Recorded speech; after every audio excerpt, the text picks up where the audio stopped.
Hello दोस्तों, आज की इस वीडियो में आप सभी का स्वागत है। आज हम देखेंगे क्लास 11th का एक महत्वपूर्ण टॉपिक जिसको हम कोनिक सेक्शन कहते हैं। कोनिक सेक्शन में हमारा क्या क्या आता है? सर्कल आता है, पैराबोला आता है और उसके बाद से इलिप्स और हाइपरबोला आता है। तो चलिए हम पहले कोनिक सेक्शन का डिफिनीशन देखते हैं, मतलब कोनिक सेक्शन हम किसको बोलते हैं ये समझते हैं। ठीक है, तो हमारा टॉपिक है कोनिक सेक्शन। तो कोनिक सेक्शन से पढ़ने से पहले मैं ये आशा करता हूँ कि आप लोग स्ट्रेट लाइन जानते होंगे। स्ट्रेट लाइन में हमारा एक टॉपिक आता है लोकस। पहले हम उस लोकस को समझ लेते हैं। तो लोकस हमारा टॉपिक क्या है? लोकस। तो लोकस हमारा क्या होता है ये समझिए। लोकस हमारा क्या होता है? लोकस एक मूविंग पॉइंट होता है। लोकस मतलब मूव करता रहेगा इधर उधर, लेकिन कैसे मूव करेगा? वैसे रेंडमली मूव नहीं करेगा, वो किसी ज्योमेट्रिकल कंडीशन के अनुसार, यानी कि कुछ उसको कंडीशन दिया गया रहेगा, उसके अनुसार से वो पॉइंट हमारा मूव करेगा। ठीक है, तो चलिए देखते हैं।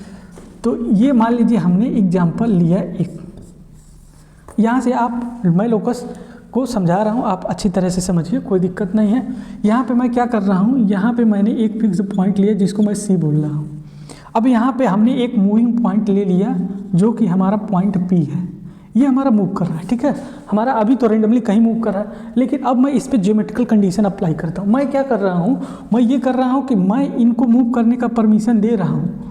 ये पॉइंट हमारा मूव करे, हमको कोई दिक्कत नहीं है, लेकिन ये पॉइंट जब मूव करे तो यहाँ से P से लेके C के बीच की दूरी हमेशा कांस्टेंट रहे। तो P से लेके C के बीच की दूरी अगर हमेशा कांस्टेंट रहे, इस तरीके से ये हमारा P पॉइंट मूव करे तो हमारा क्या हुआ, यहाँ से देखिए आपको एक प्यारी सी आकृति मिलेगी जिसको हम क्या कहते हैं, जिसको हम प्यार से बोलते हैं सर्कल। यहाँ से देखिए, यहाँ से लग रहा होगा कि आपको यहाँ से दूरी आपको ज़्यादा लग रही है, लेकिन अब मानिए कि ये हमारी दूरी जो है, इसको लेटर सपोज मैं R मानता हूँ, तो ये भी दूरी हमारी R ही है। ठीक है, ये दूरी हमारी R है और ये भी दूरी हमारी R ही है। ठीक है, तो यहाँ से हमने क्या किया था, हमने एक फिक्स पॉइंट लिया, ये हमारी मूविंग पॉइंट थी। हमने ज्योमेट्रिकल कंडीशन क्या दिया था कि यहाँ से P से C के बीच की दूरी हमेशा कांस्टेंट रहे, इस तरीके से ये पॉइंट हमारी मूव करे। तो ये जो हमारा पाथ ड्रा हुआ ये हमारा क्या हो गया, सर्कल हो गया। ठीक है, अब देखिए दूसरा एग्जांपल आप देख सकते हैं लोकस के संबंध में। अब देखिए ये हमारा हो गया एक्स एक्सिस, वाई एक्सिस, मतलब ये वाई एक्सिस, ये हमारा एक्स एक्सिस। अब मैं एक पॉइंट लेता हूँ यहाँ पे, यहाँ कहीं मैं एक पॉइंट लेता हूँ। अब इसको मैं कह रहा हूँ कि आप मूव करो, कोई दिक्कत नहीं, मूव करने की मैं परमिशन दे दिया, लेकिन इनके साथ मैं एक ज्योमेट्रिकल कंडीशन भी चिपका रहा हूँ। क्या चिपका रहा हूँ ज्योमेट्रिकल कंडीशन, कि आप मूव कीजिए, आप पॉइंट मूव कीजिए, लेकिन इस तरीके से मूव कीजिए कि वाई एक्सिस से डिस्टेंस और एक्स एक्सिस से डिस्टेंस हमेशा आपका इक्वल रहे। कहने का मेरा मतलब क्या है कि ये डिस्टेंस और ये डिस्टेंस, इस डिस्टेंस से हमको क्या मिलते हैं, y मिलता है, इस डिस्टेंस से हमको x मिलता है, यानी कि x और y की वैल्यू हमेशा आपको कांस्टेंट रहनी चाहिए। तो इस तरीके से ये पॉइंट मूव करे, तो हमारा पॉइंट ऐसे ऐसे मूव करेगा। अब यहाँ से x एक्सिस का डिस्टेंस, y एक्सिस का डिस्टेंस, y एक्सिस से डिस्टेंस हमेशा इक्वल आएगा। तो ये हमारा पॉइंट कुछ ऐसे तरीके से मूव करेगा। और ये हमारा क्या होता है, ये हमारा लाइन होता है, y इक्वल टू x का हमारा लाइन होता है। ठीक है, तो इन दो एग्जाम्पलों से आपको लोकस का थोड़ा बहुत आइडिया लग गया होगा। ठीक है, अब हम आते हैं अपने एक्चुअल डिफिनीशन पे, कोनिक के डिफिनीशन पे आते हैं। अब चलिए देखते हैं कोनिक सेक्शन का डिफिनीशन यहाँ पे हमने लिख लिया है, कोई दिक्कत नहीं, इंग्लिश में लिखा गया है, समझने की इसको अभी उतना जल्दी नहीं है, क्योंकि हमको भी नहीं समझ में आ रहा, आपको भी नहीं समझ में आएगा। ठीक है, तो मैं क्या करता हूँ, इसको मैं समझाता हूँ। तो कोनिक सेक्शन हमारा क्या होता है, कोनिक सेक्शन हमारा लोकस होता है। लोकस हमारा क्या होगा, लोकस मतलब कोई पॉइंट होगा जो कि मूव करेगा। लोकस होता है एक ऐसे पॉइंट का, इसको मान लेते हैं हम P मान लेते हैं। कोनिक सेक्शन हमारा लोकस होता है एक ऐसे पॉइंट का जिसका distance from a fixed point, जैसे कि फिक्स्ड पॉइंट हमने ये S मान लिया, ये हमारा फिक्स्ड पॉइंट है, इसको मैं लिख देता हूँ, ये हमारा क्या है, फिक्स्ड पॉइंट है, ये हमारा फिक्स्ड पॉइंट है। तो कोनिक सेक्शन हमारा क्या होता है, लोकस होता है एक ऐसे पॉइंट P का जिसका distance from a fixed point, जिसको हम फोकस कहते हैं, इसको हम फोकस कहेंगे, जिसका distance from a fixed point जिसको हम फोकस कहते हैं, और ये वाला जो डिस्टेंस है, और इसी पॉइंट का distance from a fixed line, यहाँ पे हमारी एक फिक्स्ड लाइन है, इसी पॉइंट का distance from a fixed line, यहाँ पे लेटर सपोज इसको यह मान लीजिए पॉइंट, और ये हमारा यस है। इन दोनों, ये वाला डिस्टेंस और ये वाला डिस्टेंस, इस वाले डिस्टेंस का और इस वाले डिस्टेंस का रेशियो हमेशा कांस्टेंट होता है। जैसे कि मेरा मतलब क्या कहने का, यहाँ पे PS अपन PM हमेशा क्या होगा, कांस्टेंट होगा, उस कांस्टेंट को हम ई मानते हैं। तो फिर से समझिए, अगर आपको नहीं समझ में आएगा फिर से, कोनिक सेक्शन हमारा क्या होता है, लोकस होता है एक ऐसे पॉइंट का जिसका डिस्टेंस, ये पॉइंट हमारा, जिसका distance from a fixed point जिसको हम एस कहते हैं, ये वाली डिस्टेंस है, और इसी पॉइंट का distance from a fixed line जिसको हम यहाँ पे m माने हैं, ये वाली डिस्टेंस, इन दोनों डिस्टेंस का रेशियो हमेशा क्या होता है, कांस्टेंट होता है, जिसको हम ई से डिनोट करते हैं। ये हमारा क्या होता है, कांस्टेंट होता है। और ये आपको ई, वो ई वाला नहीं जिसका वैल्यू होता है 2.7, वो ई वाला नहीं, यहाँ पे ई स्टैंडर्ड नोटेशन है तो हमने भी ई मान लिया है। ई हमारा कोई कांस्टेंट है, यानी कि ये पॉइंट हमारा मूव करेगा, लेकिन इस तरीके से मूव करेगा कि ये हमारा पीएस और पीएम दोनों के डिस्टेंस का रेशियो हमेशा कांस्टेंट रहेगा। ठीक है, तो इस तरीके से ये मूव करेगा। अब देखिए हम यहाँ से, ये हमारा फिक्स्ड लाइन है, इसको मैं लिख दूँ, ये हमारा क्या है, फिक्स्ड लाइन है, ये हमारा फिक्स्ड लाइन है। एक बार और हम देखते हैं, कोनिक हमारा क्या होता है, कोनिक सेक्शन लोकस होता है एक ऐसे पॉइंट का, ये हमारा पी है जो कि हमारा मूव करेगा। कोनिक हमारा क्या होता है, लोकस होता है एक ऐसे पॉइंट का जो कि मूव करता है, कैसे मूव करेगा कि इसका डिस्टेंस फिक्स्ड पॉइंट जो कि हमारा यस है, फिक्स्ड पॉइंट, ये वाली डिस्टेंस, और ये इसी पॉइंट का distance from a fixed line, जिसको हम फिक्स्ड लाइन यहाँ पे कहेंगे, इसको आगे चल के हम डायरेक्ट्रिक्स कहेंगे। इन दोनों का मतलब इसका डिस्टेंस का और इसका डिस्टेंस का रेशियो हमेशा कांस्टेंट रहेगा, और इस कंडीशन के अनुसार आप बनाएंगे तो आपको क्या मिलेगा, आपको अपना कोनिक मिलेगा। जैसे कि अगर ई की वैल्यू आप जिस तरह से वेरी करेंगे तो उस तरह से आपको सर्कल हाइपरबोला जो भी मिलना रहेगा वो मिल जाएगा। ठीक है, अब मैं क्या करता हूँ, अब ये हमारा ये जो फिक्स्ड पॉइंट है इसको हम क्या कहते हैं, फोकस कहते हैं, इसको हम फोकस कहते हैं। ये हमारा फिक्स्ड जो लाइन है इसको हम क्या बोलते हैं, डायरेक्ट्रिक्स कहते हैं।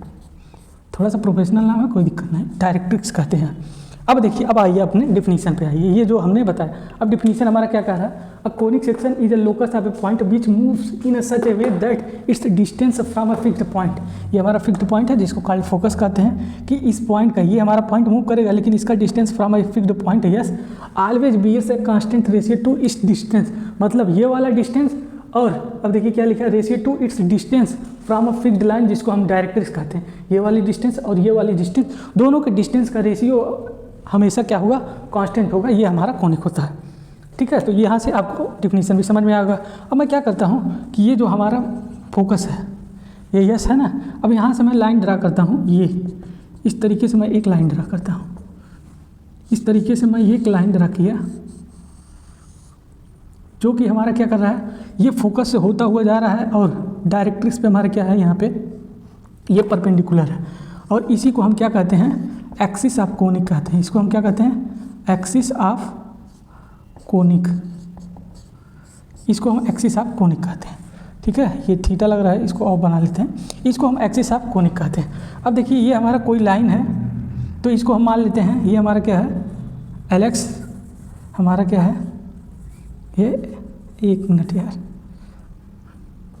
एलेक्स प्लस ये एलेक्स है यार, L X plus M Y plus N equal to 0।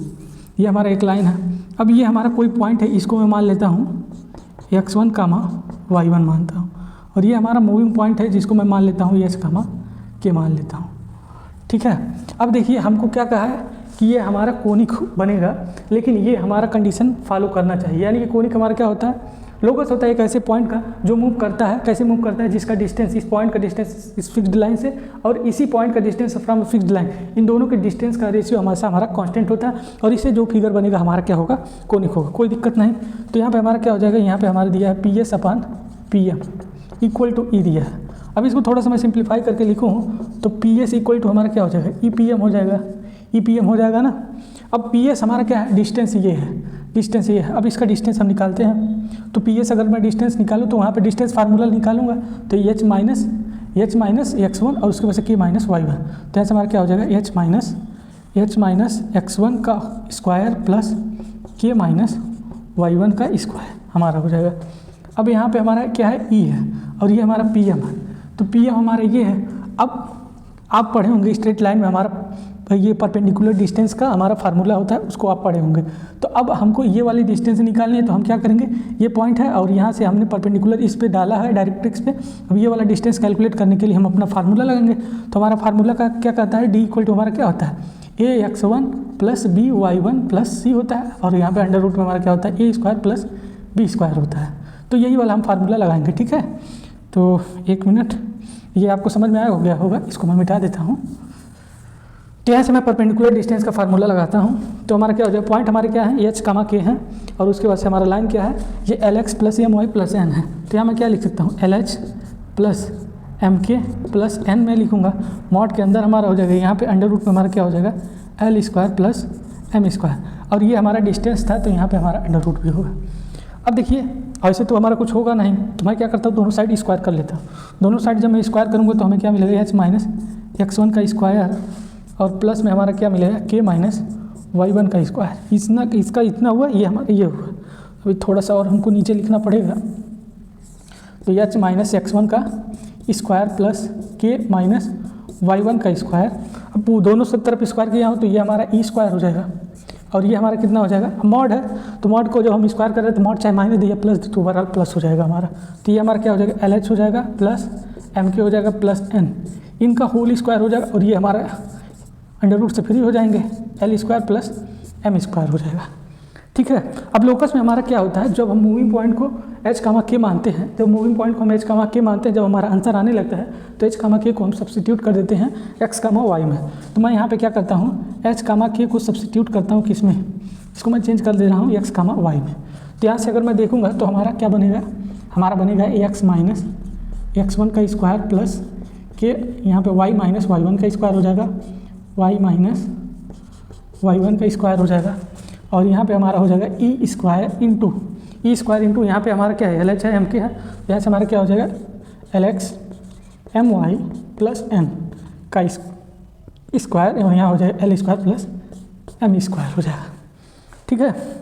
अब आपको भी दिख रहा है कि इसको जब मैं ओपन करूँगा तो हमको क्या मिलेगा, एक्स स्क्वायर भी मिलेगा, और यहाँ पे ये x1 है और x1 स्क्वायर मिलेगा, और उसके बाद से क्या मिलेगा, 2 माइनस 2 x1 और x मिलेगा, और यहाँ से हमारा क्या मिलेगा, y स्क्वायर मिलेगा, और y1 का स्क्वायर मिलेगा माइनस 2y इंटू y1 मिलेगा, और यहाँ से हमें क्या मिलेगा, x स्क्वायर मिलेगा, एल एक्स स्क्वायर मिलेगा, यहाँ से m y स्क्वायर मिलेगा, यहाँ से n स्क्वायर मिलेगा। ठीक है। तो आप भी जान रहे हैं इसको अगर मैं खोलूँगा तो बहुत ज़्यादा कचरा हो जाएगा, तो मैं इसको रियलाइज़ कर दूंगा। इसमें हमारा क्या कौन कौन से टर्म आएंगे, एक तो हमारा एक्स स्क्वायर वाला टर्म आएगा, एक तो हमारा वाई स्क्वायर वाला टर्म आएगा, एक्स स्क्वायर वाला भी टर्म आएगा, वाई स्क्वायर वाला भी टर्म आएगा। अब यहाँ से अगर देखेंगे तो आपको एक्स वाई वाला भी टर्म मिलेगा, तो यहाँ से हमें एक्स वाई भी टर्म मिलेगा, और एक हमारा क्या होगा, एक्स वाला टर्म मिलेगा जो कि यहाँ से आएगा, एक हमारा वाई वाला टर्म मिलेगा। ठीक है। तो इसको मतलब इस तरीके से हमारे कुछ आएंगे। मैं क्या करता हूँ, और यहाँ पे हमारा क्या होगा, सी होगा। सी में हमारे कौन कौन से आ जाएंगे, सी में आपके वो सब आ जाएंगे जैसे कि यहाँ पे y1 स्क्वायर हो जाएगा, x1 स्क्वायर हो जाएगा, ये सब हमारे सी में आ जाएंगे जितने कांस्टेंट आएंगे। और इसको मैं मान लेता हूँ, देखिए क्योंकि यहाँ पे एल एक्स स्क्वायर हो जाएगा, यहाँ पे एक्स स्क्वायर है, तो कुछ आगे कोफिशिएंट भी आएगा ना, तो इस कोफिशिएंट को मैं मानता हूँ a, और इसको मानता हूँ b, और इसको मैं मानता हूँ 2h, और इसको मानता हूँ मैं 2fx, और इसको मैं मानता हूँ 2g, स्टैंडर्ड रखते हैं ना, और इसको मैं मानता हूँ 2f, और ये हमारा c है, और यहाँ से मैं सब प्लस कर देता हूँ। अब देखिए ये जो हमारा इक्वेशन आया है, ये हमारा इक्वेशन जो आया है, ये जनरल इक्वेशन हमारे कोनिक का। ठीक है। ये हमारा क्या है, ये जनरल इक्वेशन है कोनिक का। यहाँ से आप a और b की वैल्यू, h की वैल्यू और g की वैल्यू, लेट अस सपोज अगर आप a और b की वैल्यू अगर बराबर कर दें, h को 0 कर दें, तो यहाँ से आपको मिल जाएगा किसका इक्वेशन मिल जाएगा, सर्कल का इक्वेशन मिल जाएगा। ठीक है। तो ये हमारे कोनिक का डिफिनीशन था। अब इसका तो अभी हमने क्या देखा, अभी हमने देखा कि जनरल इक्वेशन देखा, कोनिक सेक्शन का पूरा जनरल इक्वेशन देखा। तो अब हम देखते हैं कि अब हमने भी देखा कि ई हमारा जो कांस्टेंट आ रहा था P S upon P M का जो भी हमारा आ रहा था कांस्टेंट, वो एक मेजर रोल प्ले कर रहा था।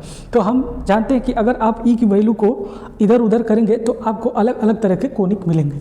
तो कैसे मिलेंगे उसको हम देखते हैं। जैसे कि आपको हमारा क्या था, ये P S upon P M हमेशा क्या एक कांस्टेंट के बराबर होगा।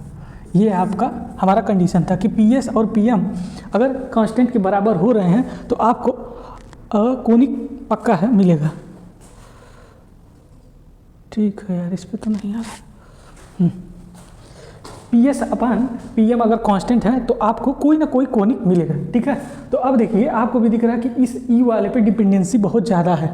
ई की वैल्यू अगर आप वेरी करेंगे तो आपको डिफरेंट टाइप के कोनिक मिलेंगे। तो वही हम देखते हैं कि ई की वैल्यू मैं क्या क्या चेंज करूँगा जिससे हमें कौन कौन से कोनिक मिलेंगे उसको हम देखते हैं। तो यहाँ पे मैं लिखता हूँ हाँ, यहाँ पे 1 2 3 और यहाँ पे 4। अब मैं यहाँ पे लिखता हूँ कोनिक जो कि हमें मिलेंगे, और यहाँ पे मैं लिखता हूँ ई की वैल्यू। अब देखिए ई की वैल्यू, अगर यहाँ पे ई की वैल्यू आपकी जीरो है, ई की वैल्यू जीरो है, जैसे कि वहाँ से अगर आप देखेंगे ई की वैल्यू जब आपको जीरो है तो ये अब P S equal to P M हो जाएगा, P S equal to P M हो जाएगा, ठीक है। तो ई की वैल्यू जब जीरो होती है तो यहाँ से आपको मिलता है सर्कल, यहाँ से मिलता है सर्कल। ई की वैल्यू जब जीरो होती है सर्कल मिलता है। जब ई की वैल्यू हमारी 1 होती है, जब ई की वैल्यू हमारी 1 होगी तो P S equal to P M हो जाएगा, यानी कि दोनों डिस्टेंस बराबर हो जाएगा। तो यहाँ से हमको क्या मिलता है, पैराबोला मिलता है। और अगर ई की वैल्यू हमारी 1 से अधिक होगी, 1 मिनट, ई की वैल्यू हमारी 0 और 1 के बीच में हो, 0 और 1 के बीच में हो, यानी कि ई की वैल्यू 0 से बड़ी और 1 के बीच में होती है, तो यहाँ से हमें क्या मिलता है, इलिप्स मिलता है। और ई की वैल्यू जब हमारी ग्रेटर देन 1 हो जाती है, ई की वैल्यू 1 से हमारी ग्रेटर हो जाती है, तो यहाँ से हमको क्या मिलता है, हाइपरबोला मिलता है, यहाँ से हमको हाइपरबोला मिलता है। तो ये था हमारा डिफरेंट अगर ई की वैल्यू आप रखेंगे तो वहाँ से आपको डिफरेंट कोनिक मिलेंगे, ठीक है। तो आशा करता हूँ आपको कोनिक की डिफिनीशन अच्छी तरीके से समझ में आया होगा।